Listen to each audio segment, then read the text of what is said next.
Você já sabe, toda semana o Litoral na TV busca tirar dúvidas sobre direitos do consumidor. O assunto de hoje são os buracos em ruas e calçadas, Zona Azul. O que fazer quando o carro é arrombado na Zona Azul da sua cidade? Dá para processar o município? E quando seu carro passa por buraco, quebra ou fura um pneu? E se você cair em um buraco e se machucar? Você sabia que você tem direitos em muitos desses casos? Veja na entrevista a seguir.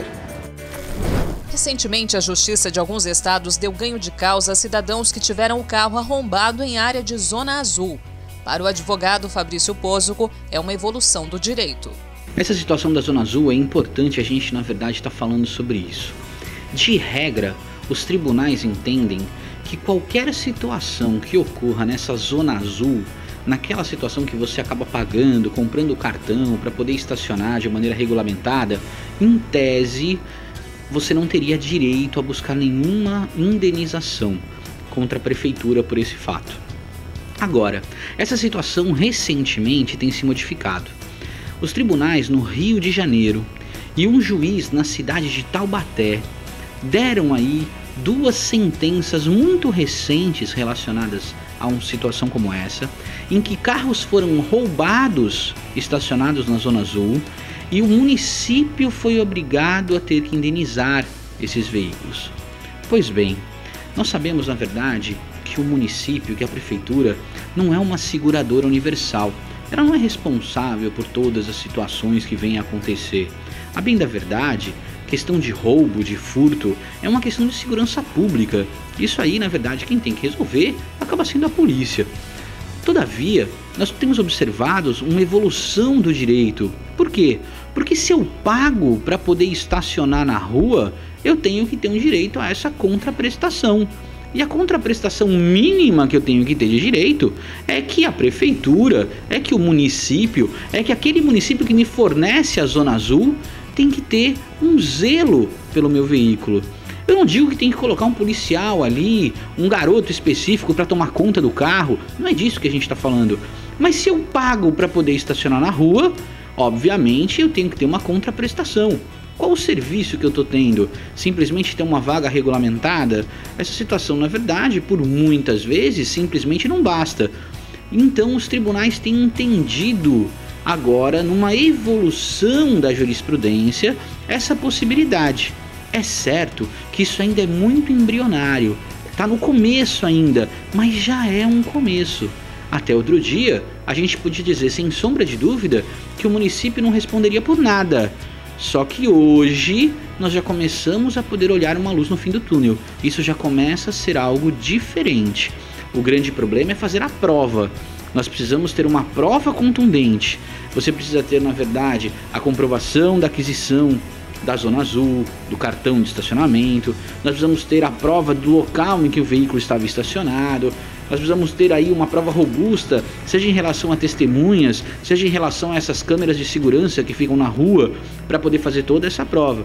Para que, na verdade, exista aí uma comprovação do seu dano eficiente, para que o judiciário possa também poder fazer a parte dele e condenar na responsabilidade do município, se assim for o caso. Em caso de buracos em ruas e calçadas, a situação é diferente. A justiça quase sempre fica do lado do cidadão. Essa situação já é diferente. Ao contrário do roubo de veículos, que está começando, que a regra é que o município não indeniza ninguém, mas que está começando a modificar o entendimento, em relação a buracos na rua, quedas na calçada, pisar no buraco, cair, quebrar um braço, enfim, em relação a isso, a situação já é diferente. Aqui a responsabilidade do município existe sim. Existe de duas maneiras. Uma, imaginemos que o município esteja fazendo a obra, esteja tomando conta, fazendo alguma obra relacionada à rua, pavimentação ou a calçada, alguma coisa nesse sentido, e lá fique um buraco, fique algum problema, e aí o carro entre no buraco, arrebente a roda, quebre o eixo, alguém pise e caia. Responsabilidade nesse caso do município é objetiva, o município vai ter que pagar a indenização. Imagine, por outro lado, que não é o município que está fazendo a obra. Imagine que de repente a Sabesp está consertando um cano embaixo da rua e aí acaba estourando esse cano e criando todos os buracos.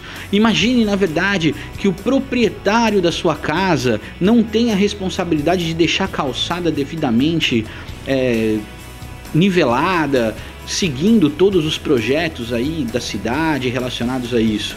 E você vem andando, tropeça, cai e acaba quebrando um braço, uma perna. O município também tem o dever de indenizar, porque nesse caso o município foi omisso. Ele tem o dever de fiscalizar essas situações e ele não fiscalizou direito.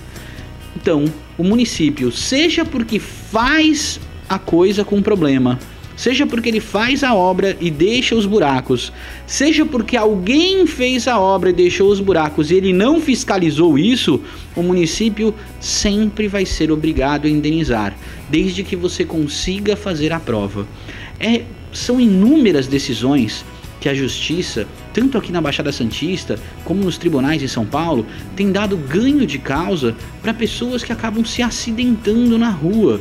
Ultimamente a gente pode ver que situações, por exemplo, que acabam acontecendo nesses locais que estão sendo feitas obras, principalmente essas obras de saneamento básico do município, em que na verdade a rua acaba ficando fechada, mas as calçadas acabam ficando bem tortas, com bastante desnível, várias pessoas acabam caindo, várias pessoas acabam se machucando. E isso, na verdade, acaba sendo aí motivo para indenizações. E essas indenizações acabam tendo aí um bom resultado para essas pessoas que acabam vivenciando esses problemas. Elas merecem ser indenizadas. A última moda agora são situações relacionadas às bocas de lobo. Os bueiros, bocas de lobo, muitas pessoas roubam aquelas grelhas dos bueiros relacionados a isso. E existem inúmeras pessoas que acabam caindo nos bueiros por conta desse fato. Essa responsabilidade dos danos que vem a acontecer objetivamente são da administração pública. Eles, na verdade, precisam fiscalizar essa situação, precisam analisar essa situação, e muitas vezes isso não é feito. Então eles acabam tendo o dever de indenizar por conta disso. Mesmo no caso de buracos abertos por causas naturais, como por exemplo chuvas. Sim, imagine que você está dirigindo e a chuva abre um buraco. A partir do momento que a municipalidade toma consciência disso, o que a municipalidade tem que fazer? Tem que interditar aquele local, colocar uma sinalização naquele buraco, precisa fazer alguma coisa nesse sentido. Se ela deixa de fazer e você cai dentro desse buraco, automaticamente de quem é a responsabilidade? A gente não diz imediatamente, começou a chover, abriu o buraco, você caiu no buraco. Talvez aí fique mais difícil fazer a prova, porque foi imediato. Agora, a partir do momento que aquilo começa a existir e ninguém sinaliza, as pessoas começam a dizer, olha, tem um buraco aqui, essa situação está precária. E muitas vezes a gente sabe que a municipalidade não toma consciência disso. Aí surge esse dever de indenizar por conta desse problema. Em todos os casos, é sempre bom procurar a orientação de um advogado. A bem da verdade, existe a necessidade de procurar um advogado. A gente sabe que existem aí possibilidades das pessoas irem até o juizado e fazerem reclamações sem o advogado, nas causas de valor até 20 salários mínimos. São situações que são possíveis de serem resolvidas dessa forma. Mas a gente sabe que a necessidade ou o auxílio de um profissional técnico é insuperável. O advogado, por muitas vezes, ele pode conduzir a causa da melhor forma, ele pode auxiliar as pessoas na melhor maneira de obter o seu direito. Portanto, entre você buscar o seu direito sozinho ou procurar um advogado para poder fazer isso, a procura do profissional realmente é algo muito mais adequado para todo tipo de problema na justiça. Cada um sabe fazer aquilo que foi treinado, ensinado, que estudou para isso, não é verdade? Então a gente, na verdade, se a nossa profissão não é dessa de advogado, nós não vamos pedir para, de repente, uma pessoa que é jornalista, uma pessoa que é um médico, uma pessoa que é um engenheiro, ir lá discutir pra gente uma causa na justiça. Como nós não vamos pedir a um advogado que tente fazer uma cirurgia. Então, na verdade, cada um no seu mistério, cada um dentro da sua profissão. Por isso, da necessidade, da especificidade de procurar sempre um advogado para resolver.